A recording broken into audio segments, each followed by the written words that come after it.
Hey guys, welcome back.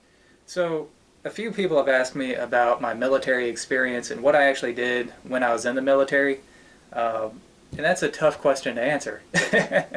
You see, I was in the Air Force, and I was in the civil engineering squadron, and what you do as a member of the civil engineering squadron is huge. Now, to help me out with this, I've got some printouts here so I can tell you a little bit about sort of the job description and what we did as individuals, and you'll kind of see how wide this career field is. Now, this first thing I have here is kind of an article that I printed out from usmilitary.about.com entitled Air Force Enlisted Job Descriptions Civil Engineering Career Field. Now, I'm not going to read you this whole thing because it's kind of long, but they begin by saying the civil engineering career field encompasses mechanical and electrical activities to install, operate, maintain, and repair base direct support systems and equipment, electrical facilities, electrical power generation and distribution, and heating, ventilation, air conditioning, and refrigeration systems and equipment and their controls. Now that was my specialty, heating and air conditioning. And he goes on to talk about some of the other areas like structural and pavement activities, utility systems, that's like plumbing, fire protection. You see, the fire department was part of the civil engineering squadron too, as well as explosive ordnance disposal. But they go on about the different points of the job. Readiness activities including personnel training to accomplish the primary mission under the handicaps imposed by enemy attack and by acts of man and nature. Training in detecting, measuring, and decontaminating nuclear, biological, and chemical contaminants, providing and using proper protective equipment and day-to-day operations requiring establishing, training, and equipping a disaster response force to handle all types of peacetime accidents and requests for assistance from the civilian community. Now that's big. If you're in civil engineering, you're going to deal with the civilian community quite a bit. In fact, about half of our shop was civilians. And that could be anything. Like our fire department, they probably fought more fires outside of the base than they did on the base. You could be dealing with hazmat situations. You could be helping out with search and rescue. You know, there's no end to the stuff that civil engineering actually does, especially for the community. And they go on. They kind of sum it up with the civil engineering career field is a contingency-related career field. And when you hear contingency, that's talking about like wartime stuff. Personnel serving in this career field may participate in recovery operations, such as a result of natural and man-made disasters, or be subject to deployment and employment in hostile environments created by terrorism, sabotage, or chemical, biological, and conventional warfare. We did a lot of training with nuclear, biological, and chemical operations, how to decontaminate that kind of stuff, and hazmat operations. Individuals should have knowledge of contingency skills such as first aid procedures, field sanitation and hygiene, work party security, repair and construction methods, bed down procedures, personal weapons, chemical warfare defense, and explosive ordnance reconnaissance. Because everybody's got to know what to do when something might go boom, huh? Excluded from this career field are functions of maintenance and repair of ground support equipment that are included in the manned aerospace maintenance career field, and medical care of injured personnel other than emergency first aid, which is included in the medical career field.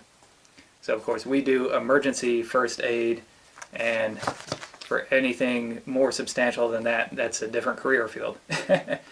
And they end it with a complete listing of AFSCs for the civil engineering career field.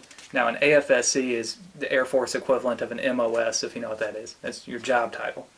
And it's not very long, so I can go through all of them. Electrical systems, electric power production, heating, ventilation, air conditioning, and refrigeration, that was me. Pavements and construction equipment, structural, utility systems, liquid fuel systems maintenance, pest management, engineering, operations management, fire protection, explosive ordnance disposal, and readiness. So right there, you can see just how broad this career field is. They started talking about, uh, kind of mechanical stuff, and then it went into, more combat-related things, and then more humanitarian-related things. You can see that if you're going to do this, you're going to have your fingers in just a little bit of everything. Now, that's sort of the job description overall of what the squadron does and some of the things that you're going to be doing in the squadron. But what about the actual unit that I was in? So I actually found on Wikipedia one of the units that I was in, the unit that I was in when I deployed, actually. That's the 732nd Air Expeditionary Group. And you'll see just how wide of a job that we had over there, too. And it says, the 732nd Air Expeditionary Group provided oversight and advocacy for roughly 1,100 Air Force personnel. 1,100, that's not very many. Spread across 4 squadrons who were tactically assigned to U.S. Army and Marine units throughout Iraq. These airmen included security forces, civil engineers, lawyers, truck drivers, interrogators, military working dog teams, intelligence specialists, and airfield managers. These airmen were under tactical or day-to-day control from Army and Marine units, while administratively and operationally controlled by the 732nd Air Expeditionary Group. Now what that means is that we were Air Force, but we were attached to an Army unit.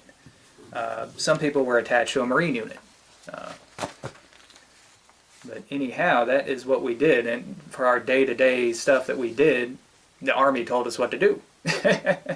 So, but administratively, we were still under the command of the Air Force. Okay guys, so we've talked a little bit about what the squadron does as a whole and what my unit did, but how does that relate to me as an individual? What did I actually do? Well, it just so happens I found some footage that I took while I was deployed. Now, some of this is during combat skills training at Fort McCoy in Wisconsin. Now, remember, we were attached to an Army unit, so we actually had to train with the Army prior to deployment. But the majority of this is going to be set in northern Iraq during the earlier days of the Iraq War. So this is a pretty good sort of a slideshow of what it was like as an individual being over there during that time. So here you go.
So you can see just how much we actually did.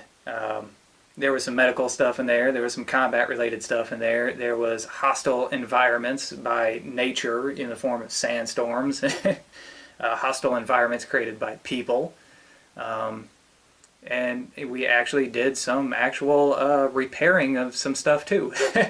Every great now and then I actually did work on heaters and air conditioners. Now, I wasn't very good at it, but I did it. You know, I went to school for it. I'm certified for it. So anyways, guys, that's been my time for today. I hope that answered some of the questions that some of you guys had about what I actually did. And until next time, guys, thumbs up.